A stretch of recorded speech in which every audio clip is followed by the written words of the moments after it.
तो last part में बुल्मा ने एंड्रॉयड 18 जो कि अल्टरनेट टाइमलाइन की एंड्रॉयड 18 होती है उसके ऊपर रिसर्च स्टार्ट कर दी होती है ताकि वो एंड्रॉयड्स को रोकने का जल्द से जल्द कोई एक तरीका ढूंढ सके। वहीं गोकू, वेजिटा और गोहान ये तीनों ही हाइपरबोलिक टाइम चेंबर में गए होते हैं अपनी पावर्स को बढ़ाने के लिए। अब उसके आगे, लेकिन उससे पहले तुम वीडियो को लाइक करो, और अगर तुम्हें ऐसी ही स्टोरीज़ और मूवीज़ देखना पसंद है तो चैनल को भी सब्सक्राइब कर देना ताकि आगे आने वाली वीडियोस तुम्हें सबसे पहले मिल सकें। खैर, तो गोहान, गोकू, वेजिटा ये तीनों ही जैसे हाइपरबोलिक टाइम चेंबर के अंदर पहुंचते हैं तो गोकू गोहान से सबसे पहले कहता है, गोहान, हम इस हाइपरबोलिक टाइम चेंबर के अंदर तो आ गए लेकिन यहाँ पे एक रूल है जो कि हमें फॉलो करना होगा अगर ट्रेनिंग करनी है सही से तो। गोहान कहता है, रूल्स? ट्रेनिंग के भी कौन से रूल्स होते हैं? मैंने तो आज के बारे में ऐसा नहीं सुना कि ट्रेनिंग के भी रूल्स होते हैं। गोकू कहता है, हाँ, ट्रेनिंग के कोई रूल्स नहीं होते हैं लेकिन इस टाइम चेंबर के रूल्स हैं। अगर हम तीनों को यहाँ पे ट्रेनिंग करनी है तो फिर हमें अपनी बेस फॉर्म में ही रहना पड़ेगा, क्योंकि ये टाइम चेंबर इतना पावरफुल नहीं है कि ये हम तीनों की पावर्स को सह सके।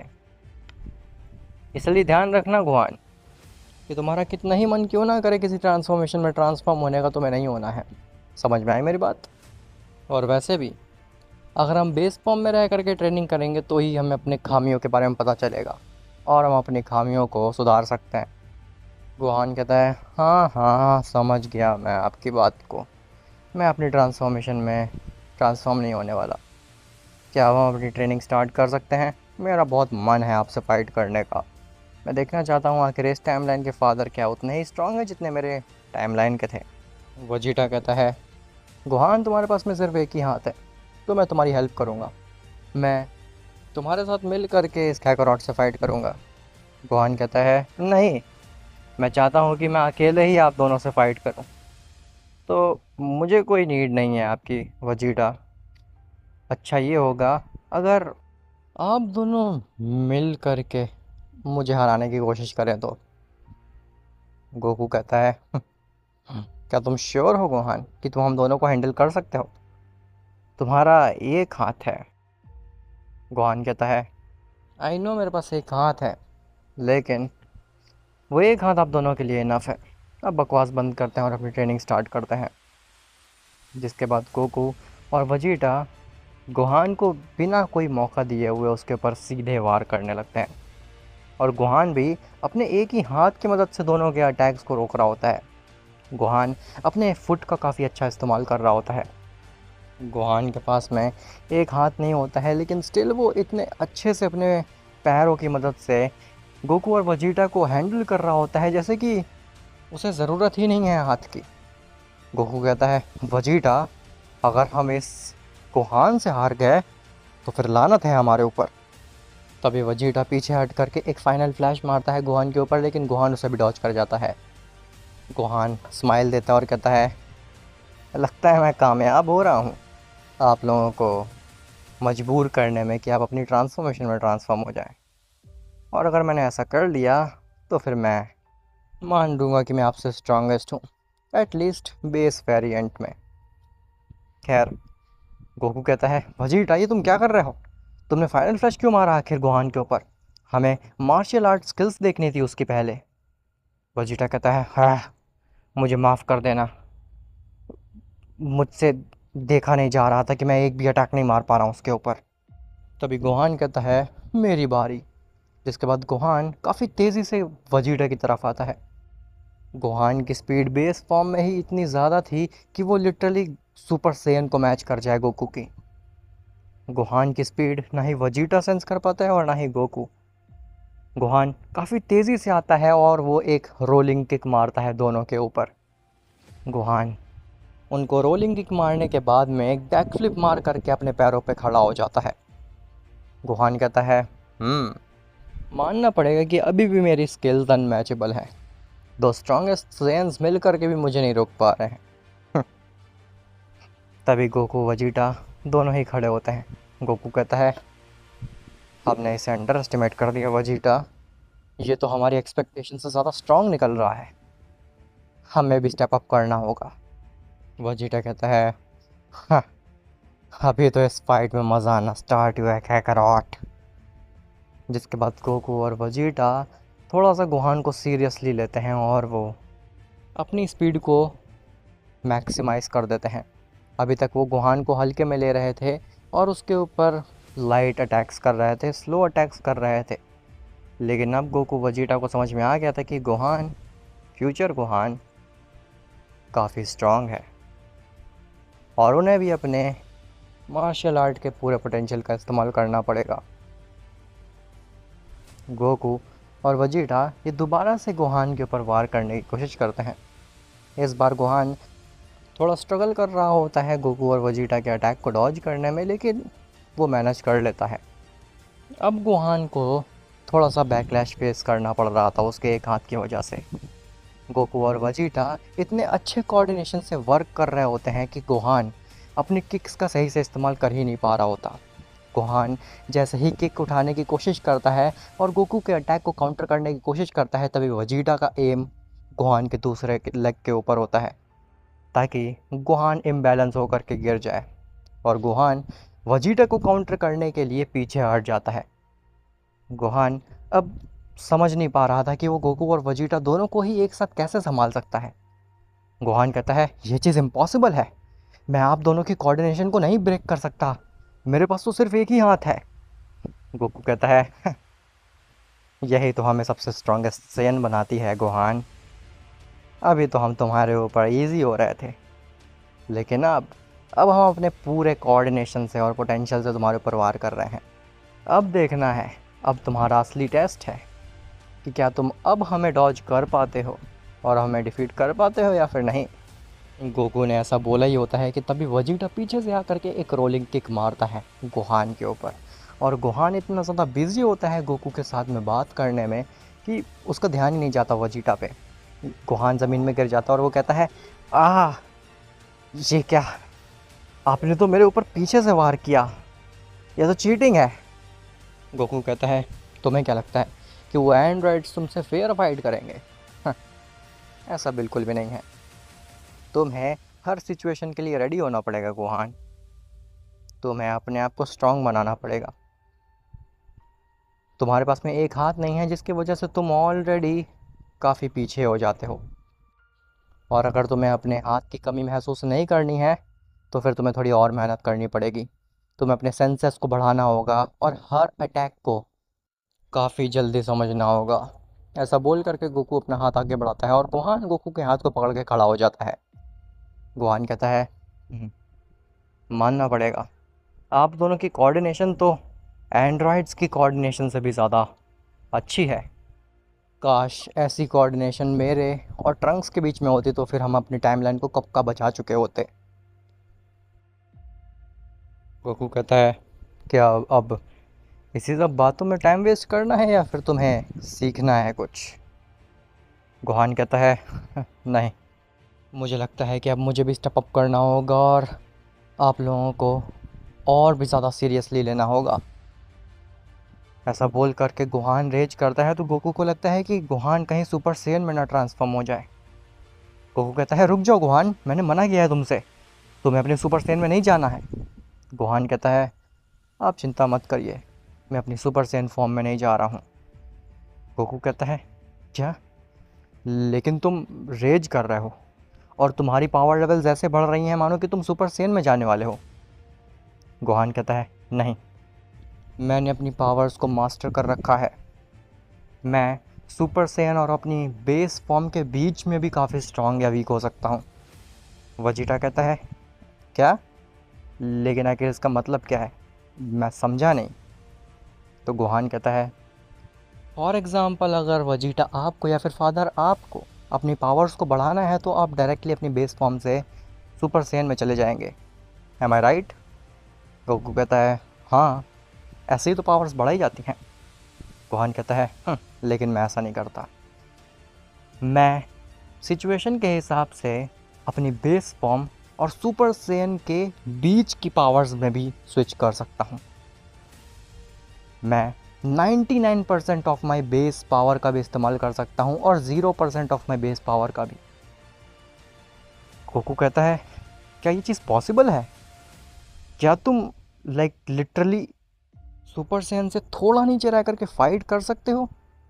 ये चीज़ सुनने में तो इम्पॉसिबल सी लग रही है। हम ऐसा नहीं कर पाते।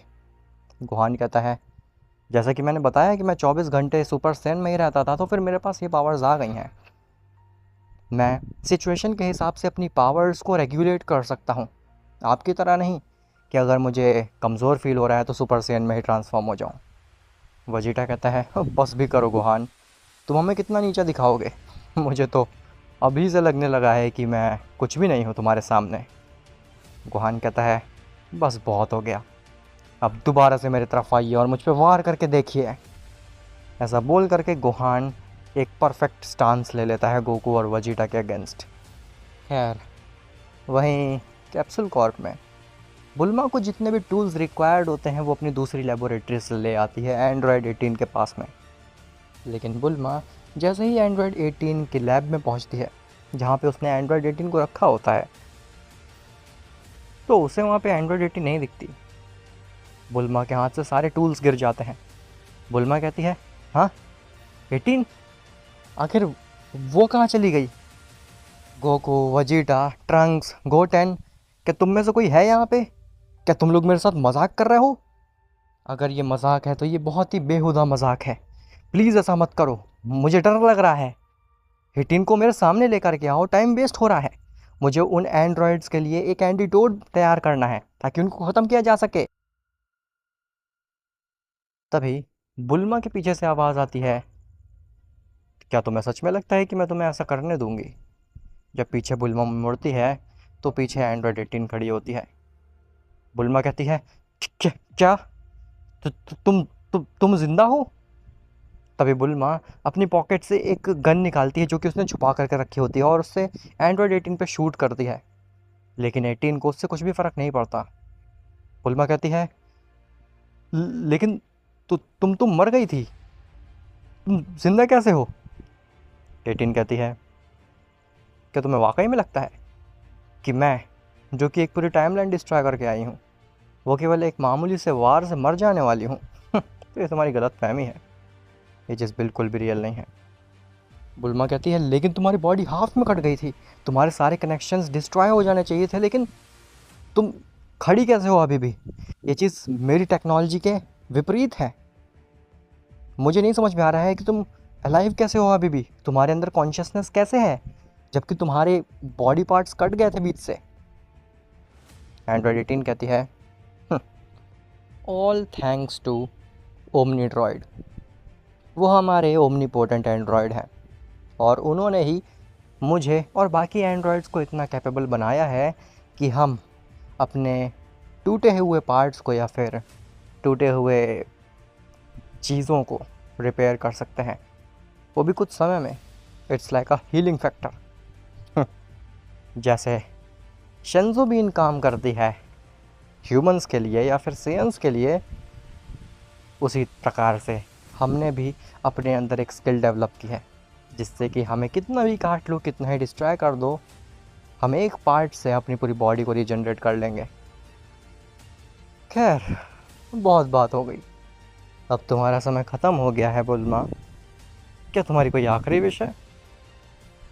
अगर है तो बता दो, क्योंकि इसके बाद तुम मरने वाली हो और तुम्हें मार करके हमें रोकने वाला इस एग्जिस्टेंस में कोई भी नहीं होगा। इस टाइमलाइन का भी हम सेम हश्र करेंगे जो कि हमने अपनी टाइमलाइन का किया। बुल्मा कहती है, मैं बस ये जानना चाहती हूँ कि आखिर तुम ऐसा क्यों कर रही हो? तुम्हें क्या मिल रहा है, तुम्हें एंड्रॉयड्स को क्या मिल रहा है मासूम से क्रीचर्स को मार करके, टाइमलाइन को डिस्ट्रॉय करके? तो एंड्रॉयड 18 कहती है, कुछ नहीं, हमें बस ह्यूमन रेस को डिस्ट्रॉय करना है और वही हमारा एंड गोल है। फिर चाहे कितनी ही रुकावटें क्यों ना आए हमारे सामने, हम ह्यूमन रेस को ख़त्म करके ही रहेंगे। ऐसा बोल करके 18 बुल्मा के नज़दीक आती है और उसकी गर्दन को पकड़ के वो ऊपर उठा देती है। एंड्रॉयड 18 धीरे धीरे बुल्मा की गर्दन को दबाने लगती है और बुल्मा चोक करने लगती है। तभी एक आवाज़ आती है, हमारा स्वागत नहीं करोगी बुल्मा? एंड्रॉयड 18 जैसे ही ये आवाज़ सुनती है उसके हाथ से बुल्मा छूट जाती है और जैसे ही वो पीछे मुड़ करके देखती है तो पीछे बीरस और वीस खड़े होते हैं। वीस कहता है ओ, लगता है कि बुल्मा थोड़े से मुसीबत में है। बीरस कहता है मुझे क्या ही फ़र्क पड़ता है, ये मॉर्टल्स हैं, इनके बीच में लड़ाई चलती ही रहती है, मैं बाहर जा रहा हूँ वीस। वीस कहता है लॉर्ड बीरस, आपको नहीं लगता है कि हमें बुल्मा को बचाना चाहिए? बीरस कहता है हाँ, मैं डिस्ट्रॉयर हूँ, मैं आखिर किसी मॉर्टल की जान को क्यों ही बचाऊँ? वीस कहता है क्योंकि अगर बुल्मा मर गई तो फिर हमें स्वादिष्ट खाना खाने को नहीं मिलेगा। बीरस जैसी खाने की बात सुनता है वो मुड़ता है और अपनी एक हकाई बॉल मार देता है एंड्रॉयड 18 के ऊपर। एंड्रॉयड 18 उस हकाई बॉल के अंदर ट्रैप हो जाती है और उसकी बॉडी मेल फंक्शन करने लगती है। बीरस की हकाई बॉल इतनी स्ट्रांग थी कि एंड्रॉयड 18 के बॉडी पार्ट्स में जितने भी कनेक्शंस होते हैं उन सब में शॉर्ट सर्किट होने लगता है। तभी वीस एक फूंक मारता है और वो हकाई बॉल एंड्रॉयड 18 को छोड़ करके कैप्सूल कॉर्प को तोड़ करके स्पेस में चली जाती है, जिसके बाद एंड्रॉयड 18 ज़मीन में गिर जाती है और वो दोबारा से अनकॉन्शियस हो जाती है, क्योंकि उसके जो मेजॉरिटी ऑफ द सर्किट्स थे उसकी बॉडी के अंदर वो डिस्ट्रॉय हो चुके थे, लेकिन ज़्यादा समय के लिए नहीं, वो कुछ समय बाद वापस से ठीक हो सकती है। ये देख करके बुल्मा की सांस में सांस आती है। बुल्मा कहती है आह, आप एकदम सही वक्त पे आ गए लॉर्ड बीस, लॉर्ड बीरस, अगर आप नहीं आते तो फिर अभी तक मैं मर चुकी होती। आपका बहुत शुक्रिया यहाँ पे आकर के मुझे बचाने के लिए। बीरस कहता है ब्ला ब्ला ब्ला, बकवास मत करो, हम अर्थ पे इसीलिए आए थे क्योंकि हमें कुछ खाना है। टूर्नामेंट ऑफ पावर के बाद से हम काफ़ी ज़्यादा भूखे हैं, हमें कुछ खाने को दे दो बुल्मा। बुल्मा कहती है हाँ क्यों नहीं, मैं ज़रूर आपको खाने को दूंगी, लेकिन उससे पहले हमें इस एंड्रॉयड से निपटना होगा। वीस कहता है क्या हुआ, ये एंड्रॉयड मर तो गई है, लॉर्ड बीरस ने अपनी हकाई बॉल से इसे ख़त्म कर दिया है, अब तुम क्या चाहती हो? और बुल्मा कहती है नहीं लॉर्ड बीस, एक्चुअल में ये दूसरी टाइमलाइन के एंड्रॉयड है और ये अपने आप को रिकवर कर सकती है। बीरस कहता है दूसरी टाइमलाइन है, ये सब क्या बकवास कर रही हो तुम? जिसके बाद बुल्मा सब कुछ एक्सप्लेन करती है कि कैसे एंड्रॉयड 17 ने कोई विश मांगी थी ग्रैंड प्रिस्ट से, जिसकी वजह से दो टाइमलाइन क्लैश हो गई, और ये एंड्रॉयड इसके अलावा कुछ स्ट्रॉन्ग एंड्रॉयड्स भी जो कि ओमनीपोटेंट को डिफीट करने का दम रखते हैं, वो इस टाइमलाइन में आ चुके हैं और इस टाइमलाइन में आ करके वो सब कुछ डिस्ट्रॉय करना चाहते हैं, सब कुछ। वीस कहता है इतना कुछ हो गया और तुम अभी ये हमें अब बता रही हो? तुम्हें मुझे ये पहले बताना चाहिए था, हमें तो इसके बारे में जल्द से जल्द ग्रैंड प्रीस्ट को और लॉर्ड जेनो को बताना होगा, इससे पहले कि देरी हो जाए। बुल्मा कहती है हाँ, जो भी सही लगे आपको वो कर सकते हैं, लेकिन पहले इस एंड्रॉयड 18 को यहाँ से हटाना होगा, हमें इसको एक ऐसी जगह पर रखना होगा जहाँ पे ये ट्रैप्ड रहे। वीस कहता है उसकी चिंता तुम बिल्कुल भी मत करो, मैं इसको अपने स्टाफ के अंदर रख लूँगा। ऐसा बोल करके वीस अपना स्टाफ ज़मीन में पटकता है तो उसके स्टाफ के हेड से एक लाइट निकलती है जो कि एंड्रॉयड 18 को टच करती है और एंड्रॉयड 18 मानो कि उस स्टाफ में शक हो जाती हो, उसके अंदर चली जाती है। वीस कहता है अब चिंता की कोई ज़रूरत नहीं है, इस एंड्रॉयड 18 को मैंने अपने स्टाफ के अंदर कैद कर लिया है, अब वो इससे बाहर नहीं आ सकती। अब आखिर क्या बुल्मा, वीस, बीरस क्या ये कोई तरीका निकाल पाएंगे उन एंड्रॉयड से निपटने का? उनको रोकने का क्या कोई तरीका है भी? क्योंकि वो तो खुद को रीजनरेट कर ले रहे हैं और वीस कब तक रोक के रखेगा एंड्रॉयड 18 को अपने स्टाफ के अंदर? ज़्यादा समय तक नहीं। जैसे ये बात ओमनी ड्रॉइड को पता चलेगी वो तो वीस को ख़त्म ही कर देगा। और आखिर गोकू वेजिटा गोहान का क्या, क्या वो कुछ ऐसी पावर्स अचीव कर भी पाएंगे जिसकी मदद से वो ओमनी ड्रॉइड को रोक सकें? वेल ये सब तुम्हें पता चलेगा नेक्स्ट पार्ट में, तो मिलते हैं तुमसे नेक्स्ट पार्ट में, तब तक के लिए बाय बाय।